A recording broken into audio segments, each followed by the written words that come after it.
Good afternoon. My name is Taylor Ferguson. I will be giving to you a presentation on the genus Homo uh, and the requirements you need if you want to be in it. So the issues which I will be addressing include the question, where should the genus Homo begin? The methods of classification that we have right now for the genus. I will go over a couple of important historical events involving the Leakey's discoveries at Olduvai Gorge, and then I will go over a couple of key concepts that really pertain to this question, interspecific variation versus intraspecific variation among species, and then I will go over Wood and Collard's new algorithm for the genus. So as it stands right now, who is in the genus? I have listed chronologically all the members of our genus right now: Homo rudolfensis, habilis, Ergaster erectus, heidelbergensis, neanderthalensis, and us. And these are all the main species in our genus that we all think of when we look at the Homo genus. A couple ones that I forgot to mention, more recent discoveries include Homo sapronensis, antecessor, and Homo floresiensis, or yes, I believe that's how you pronounce that. So what is the problem?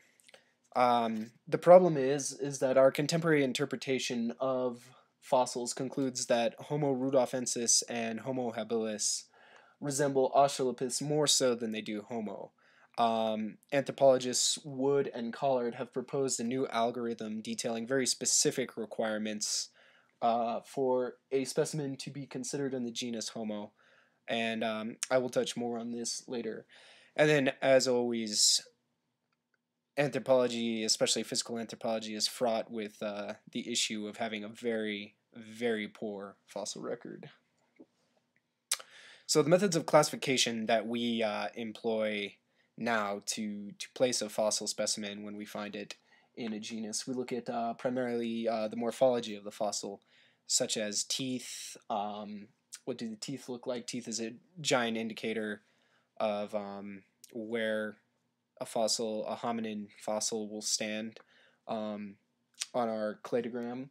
We look at the brain case. How big is the brain? That's one of the main things that we always it's always been a center piece when we look at how human or how ape-like a fossil is how big the brain is. The cerebral Rubicon right now is 750 milliliters about. That's the cutoff point between being more human-like versus more ape-like. The form and shape of the phalanges, we've talked about that a lot. As we all know, more curved phalanges indicates a more ape-like morphology versus humans. We have a very straight fingers, straight bones in our fingers.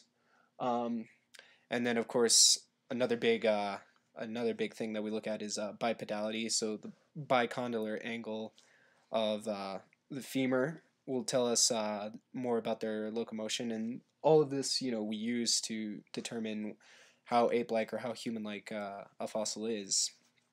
And then we go to molecular and genetic classification, which, granted, there was a lot of information on this, but as far as what I was able to understand, is quite limited. So I will try my best to give you an overview of the research that I looked at. I'm going to assume for all purposes that the audience viewing this knows the basics of DNA and how DNA works. So I'm going to jump ahead to the random mutations that occur in DNA, more specifically that with mtDNA. So the random mutations that occur in mtDNA, there is no correction mechanism for those mutations, and therefore they mutate at a much faster rate. Scientists are therefore able to observe this and observe this variation in human populations and other primate species to create a genetic, sort of a genetic timeline. And this timeline serves to look at fossils and determine how long ago, based on that date that that fossil has, how close of of an ancestor that fossil could be to humans, in particular. And this brings me to the Leakey's discoveries at Olduvai Gorge. So Louis Mary Leakey, very famous for discovering Oldowan stone tools, the oldest known stone tools to us to date, and their discoveries of 1964. So previously, they had just had great success with discovering the Paranthropus species, Boisei, Robustus, etc. Then the following year, they found Mary Leakey found specimen OH62 and OH24. These are the two specimens that I want to look at specifically. So specimen OH62 is, as you can see, just a bunch of fragments. It's not much of a specimen at all, but it was associated with the cranium OH24 that was found. And after much deliberation and talk among anthropologists, they concluded that they were very reluctant to create a new genus, so they placed these specimens, and as you can see, very limited specimen to look at to determine what kind of species this is, and even so, they've made a couple of pretty far out associations. They bent Arthur Keith's cerebral Rubicon of 750 milliliters. This cranium does not meet that requirement, but Louis Leakey was so bent on these stone tools as being something very human-like, that this and the association of these stone tools with these species in Olduvai Gorge, he was really keen on making this specimen, Homo habilis, into our genus. And now we go over interspecific variation versus intraspecific variation between species. This is a very, according to anthropologist Ackerman and Smith, this is a very poorly understood concept, but it needs to be better understood for the reason for the images I just showed you. As you can see how poor of a fossil record we have. Interspecific variation means within a species, the variation you can find among your fossil specimens within that species, and then intraspecific variation means between species. You have, similar species that exhibit very similar qualities, but they are in fact different species. So that's one of the big problems we face, is how do we go about doing this? As I said, the poor fossil record demands that we understand this concept thoroughly, and according to Ackerman and Smith, our understanding is limited. This is a problem for very obvious reasons. We don't want 101 different taxonomies, one for every fossil found, and we want to make sure that we are grouping the right fossils together. Ackerman and Smith interpret the evidence as pointing towards a very hominid lineage that contains many species. If you look at extant primates today, and you look at the similarities and the differences within species and between species,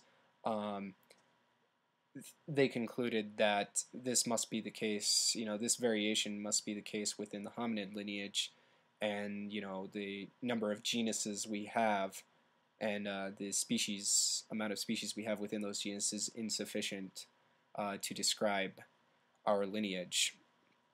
And they also conclude that with such a poor sample size, such a poor fossil record, definitely more attention needs to be given to the ecological niches that these species occupied.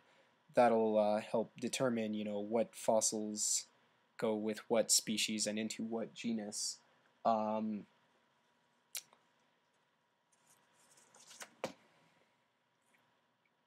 And now we come to the new criteria for the genus Homo. All this dissatisfaction and breakdown in discourse of how to describe these species. Anthropologists Wood and Collard created their own algorithm recently, and these are the specifications which they outlined for a, a specimen to be eligible to be in our genus, the genus Homo. The species must be more related to Homo sapiens than Australopiths. Must have a closer body mass to Homo sapiens. Reconstructed body proportions must be closer to Homo sapiens. Postcranial skeleton consistent with human-like bipedality. Um, Teeth and jaw size closer to Homo sapiens. They must show modern human-like extended growth, development, and life phases. Essentially, the species must be more human-like than Australopith. If you look at it from this standpoint, Homo habilis and Homo rudolfensis resemble Australopiths more than they do us, and should not be in our genus. For our genus, according to Wood and Collard, to make morphological and phylogenetic sense, Homo ergaster should be the beginning point. It should be the cutoff point for our genus. The difference, just to wrap everything up, I realize that I have chosen to talk about a subject that has a ton of information, and it's very difficult to consolidate it into one small 10-minute presentation, that and really get to the core of the matter. But I've tried my best to make it somewhat comprehensive. Um, to sum things up, the difference between interspecific variation and intraspecific variation is a very important distinction to make. And I do think that based on the literature I read, that it is not well understood. There's a lot of debate among physical anthropologists as to how to approach that idea, that concept. As always, politics and ego play a role in physical anthropology, as it did with Leakey and Olduvai Gorge. His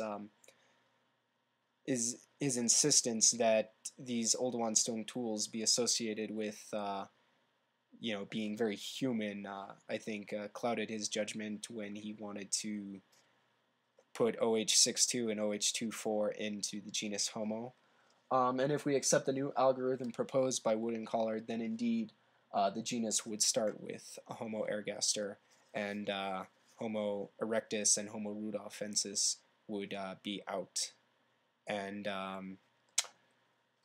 thank you very much for your time, and I hope this has shed some light on the conflict of where the genus Homo truly begins.